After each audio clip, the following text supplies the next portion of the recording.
खातो बेल कड्या, खाता काय हात कड्या, आम्ही खातो बेल कड्या. आपली सत्ता उठवून टाकते. यांना फक्त खुर्चीच मात चढलेला आहे आणि खुर्ची वाचवायची आहे म्हणून हा विधेयक त्यांनी आणलेला आहे. म्हणजे विधेयक आणलं, आम्ही संघटनेला विरोध करत नाही, संघटनेच्या विरोधात विधेयक काढलेला नाही असं त्यांचं. आम्ही नक्षलवादाच्या विरोधात विधेयक काढलेला आहे.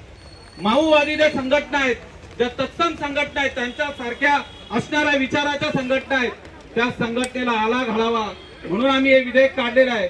परंतु त्या विधेयकामध्ये असं कुठेही स्पष्ट म्हटलेलं नाही, जो बेकायदेशीर कृत्य करेल, समाजाला हानी पोहोचेल, म्हणजे बेकायदेशीर कृत्य काय तेही स्पष्ट नाही कुठलं.